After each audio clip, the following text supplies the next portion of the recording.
I have been asked where in modern society we can find a voice which faithfully maintains the mantra, good thoughts, good words, good deeds, Zarathustra's recipe for a worthy life as stated in the Zendavesta, one of the oldest extant religious documents. Seeking the answer to this question serves no meaningful purpose. That is to say, this is the wrong question. There are many individuals and organizations who espouse these virtues, proclaiming them proudly as ideals which they uphold. This is because we know that these attributes are honorable, that they are worthy pursuits, and men wish to be seen as honorable and worthy, especially if engaging in business, political, or religious undertakings, which is to say, those with an agenda. But what men say and what they do, or, to reference this teaching in its fullness, what they think, are often two completely different things. What we say is for show, to please and to gain the approval of others. What we do is for our own benefit and advantage. What we think, our innermost thoughts, we keep close to the vest, so that even our closest confidants cannot know. This, also, is self-serving, in that we hedge our true feelings to garner support from those who can help us achieve our aims. Since there is no way to know that an individual who proclaims their righteousness is truly pure, due to the inherent deceitfulness of mankind, which is based in survival mechanisms acquired over millions of years of evolution, the pursuit of one who is truly trustworthy and true is a wasted effort. Organizations are exponentially more obscure given the tiers of hidden agendas which are schemed behind closed doors. To what purpose do these organizations, specifically the upper echelons, contend? One cannot know. The teachings of the founders of the ancient peace tradition state plainly that truth is found in three ways: intuition, which is the path of the sages and prophets; nature, which is the path of the scientist; and culture, the masterpieces of the creative works of mankind. Knowledge of these three aspects of our experience as a species leads one to wisdom. Insight is one's deep-rooted connection to the wisdom found within one's higher self, which is consubstantial with the source of all creation, the storehouse of all of the highest thoughts in the universe, the mind of God. Nature is inextricably laced with the wisdom of God, as it acts in keeping with the law. The masterworks of the creative works of man represent the highest ideals of man and are based on the same universal truths. Intuition, the path of the sages, is to be found within oneself, at the center of one's being, wherein one's higher self, their spirit self, resides, gently speaking to them concerning the right and true. The more one communes with their inner intuition, the more one connects with the source of wisdom, the more one can properly discern what is right and just, what is true. One's own sense of deep inner intuition, connecting directly with the timeless wisdom found at the fundamental level of creation, has a sense of what is right and just. We have only to be open and receptive to its promptings. The ancients also looked to nature and natural law as the source of wisdom and truth. The study of nature, the path of the scientist, is the means to discovering God's ways. As above, so below. God speaks to us, answering life's questions through His creation. Solutions to the many problems and issues of life are revealed within the Bible of nature. God's living word, life itself. In air, the breath of life. In water, the solution of life. In earth, the nutrients of life. In sun, the fire of life. God's will is made most evident through the processes of life and the living force. These processes are the purest expression of God's will, His nature, and His manner. Nature's material manifestations are rooted in the abstract, the immaterial source of all things, Spirit, the mind of God. Nature's wisdom is God's wisdom. Nature's way is God's way. Nature's will is God's will. The masterpieces of the creative works of man, representing the highest ideals of culture, are based on the same unfailing truths. Masterpieces of art and literature, reflecting the wisdom of nature and the sages, unveil universal wisdom, because their authors touched the source of all creation, love being the highest form of creativity. To ask the question, to whom do we turn in today's world to find one who upholds the ideals of Zarathustra and the ancients who espoused the highest ideals and purity in thought, word, and deed, is folly. There are none among us who is infallible. The ancients taught that we are not to look to man to find truth, but to God. And how do we find God? Is he not hidden to us? The ancients would say that he is not hidden. He is evident through these three revelations of himself to and through us. The spiritual intuition he has placed at the core of our being. God within us. The natural order with which he surrounds and embraces us. God be near us. And the creative works of man which his love inspires. God be among us.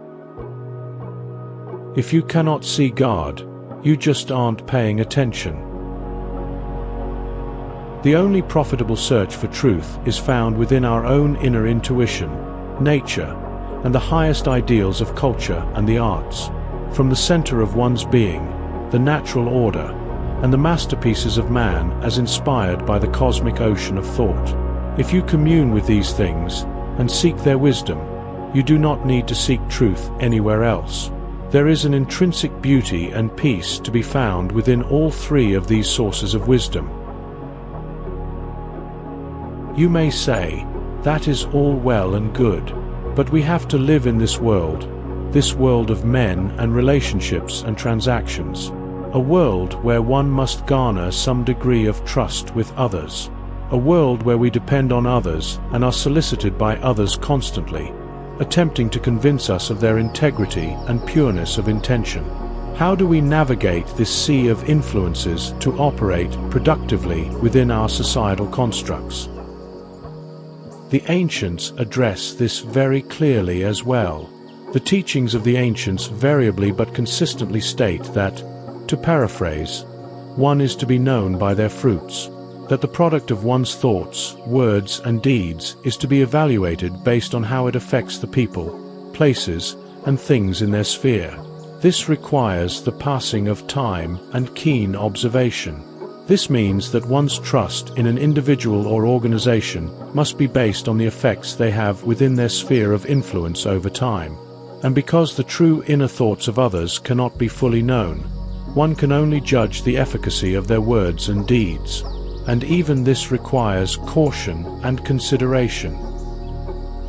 This does not mean that one cannot love all those with whom they come into contact, that they cannot show care, joy, peace, and compassion to others.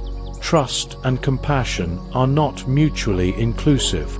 One should walk in love, striving to be simple, innocent, and sincere at all times and in all ways, to be intentional in thought, compassionate in word, and mindful in deed, to give grace where grace can be found, and to see others through God's eyes. But giving others one's full trust without evaluating the fruits which have come of their past is not prudent. Making yourself vulnerable to the many is unwise. The ancients themselves were relatively reclusive as a rule, maintaining a very small number of close associates, while sharing of their love, power, wisdom, and joy with all those in their sphere. Those to which you allow yourself to become vulnerable should have earned that right over time, having guarded your heart, enabling and contributing to your personal evolution by way of their proven thoughts, words, and deeds. Love others for their flaws, as one loves little children. Trust others for their integrity of spirit, for their stability of emotion, and for their pureness of action. To determine the right and true solution to the issue of trust in our lives, let's apply the teachings of the ancients as expressed here. Intuition, nature, and creative works. Your own inner intuition speaks to you. Uneasy feelings, ease of spirit. These are polar reactions to people, places, and things in your life which your subconscious, your higher self, places within you. Heed them. As an example of a correlate in nature, does a flower trust other agents within its sphere? This may seem an absurd question, because we do not tend to think of plants as having the capacity for trust. But therein lies the very answer to the question. Flowers do not trust because it is not necessary to their sustenance, to their functioning, to their survival. They remain open to receiving the energies around them, supporting their proper maintenance and growth. They shield against the threats in their sphere as they have been equipped to do so. Trust is not part of the equation. By extension, do creatures in the wild trust? Many of these have gained the capacity in their evolutionary mechanism to use trust as a survival tool. But it is not usually given freely, it is earned, and even then there is a sense of caution. Within the creative works of man, is trust a necessary factor? Any true artist will tell you that the only trust an artist needs is in themselves. Trust of others is not a productive tool in the creative arts. To be truly creative, one must be vulnerable and open to creative energies and inspiration. To accomplish this, one must be free from the anxiety of criticism. To achieve this, the artist must not rely on any other person for validation. True art is a direct expression of the artist herself, her core, her essence. To relinquish control over the creative process is the death of true expression. In this way, trust is not a factor as applied to the creative works of man, not in its pure and non-commercial sense. To seek individuals and organizations in which to put your trust is unwise. What is meant for you will come to you. Begin by earning your own trust. Be pure in thought, word, and deed. Become the most trustworthy person you know. Guard your own heart. Protect your own soul by seeking inner wisdom, joy, power, love, and peace. Connect with your higher self, the archetype of your perfection, who is capable of direct communion with the All-Father, the One Law, the source of all creation, both material and immaterial. This will develop and sharpen your own inner intuition, allowing you to more clearly discern the right and true. This is first and foremost facilitated by one's commitment to personal evolution through the expression of good thoughts, good words, and good deeds, as taught by Zarathustra to his followers more than 4,000 years ago. This simple recipe is the key which unlocks the restraints of our personal evolution, the ultimate purpose of which is unity with the All-Father, the One Law, the Source, God in the most direct and intimate way. Love God with all of your body, with all of your heart, and with all of your mind. This is yet another way of saying, good thoughts, good words, good deeds.